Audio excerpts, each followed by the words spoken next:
പ്രകാശമേ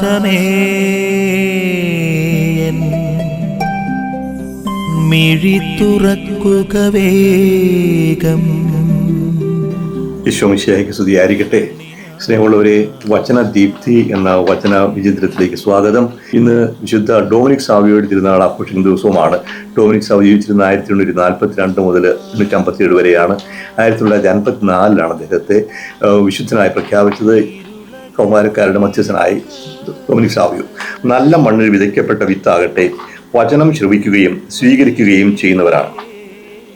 അവർ 30 മേനിയും 60 മേനിയും 100 മേനിയും ഫലം പുറപ്പെടുവിക്കുന്നു.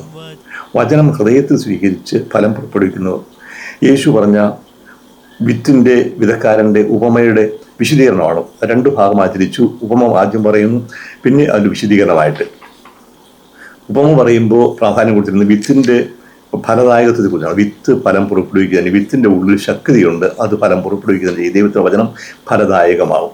രണ്ടാമത്തെ വിശദീകരണത്തിൽ വരുമ്പോഴേക്കും വിത്തിൻ്റെ ഫലദായകത്തെക്കാൾ കൂടുതൽ വിത്ത് സ്വീകരിക്കുന്ന വ്യക്തികൾ അല്ലെങ്കിൽ വചനം സ്വീകരിക്കുന്ന ഹൃദയത്തിൻ്റെ പ്രത്യേകതയാണ്. ഇപ്പോൾ വചനം ഫലം പുറപ്പെടുവിക്കണമെന്നുണ്ടെങ്കിൽ ഹൃദയം ശുദ്ധമായിരിക്കണം. അപ്പം നല്ല ഹൃദയത്തിൽ സ്വീകരിക്കണം. എങ്ങനെയാണ് ഹൃദയം ശുദ്ധമാവുക?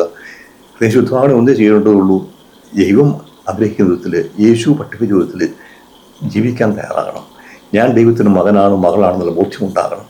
ദൈവത്തിന് മക്കൾക്ക് അനുയോജ്യമായ രീതിയിൽ ഞാൻ ജീവിക്കണം. അതെങ്ങനെ ചെയ്യണം? യേശു പറഞ്ഞിരിക്കുന്ന പ്രമാണങ്ങൾ അനുസരിക്കുക, വേറൊന്നുമില്ല. എന്താണ് പ്രമാണം? ഞാൻ നിങ്ങളെ സ്നേഹിച്ചതുപോലെ നിങ്ങളും പരസ്പരം സ്നേഹിക്കണം. അപ്പോൾ ഹൃദയത്തിൽ വിദ്വേഷവും വെറുപ്പും അസൂയയും വഞ്ചനയും ഉണ്ടാകാതെ സ്നേഹിക്കുക, ഹൃദയം തുറന്ന് സ്നേഹിക്കുക, ക്ഷമിക്കാൻ സന്നദ്ധമാവുക. അങ്ങനെ ജീവിക്കുമ്പോൾ ഫലദായകമാവും. എന്താണ് ഫലം? പരിശുദ്ധാത്മാവിന്റെ ഫലങ്ങൾ നമുക്കറിയാം. സ്നേഹം, ആനന്ദം, സമാധാനം, ക്ഷമ, ദയ, നന്മ, വിശ്വസ്തത, സൗമ്യത, ആത്മസംയമനം. അങ്ങനെ ഫലം പുറപ്പെടുവിക്കുന്നു. 100 മേനി ഫലം പുറപ്പെടുവിക്കുന്നു. അതിനുള്ള കൃപ തമ്പുരാൻ പ്രദാനം ചെയ്യട്ടെ. നിൻ വഴിയേ നടക്ക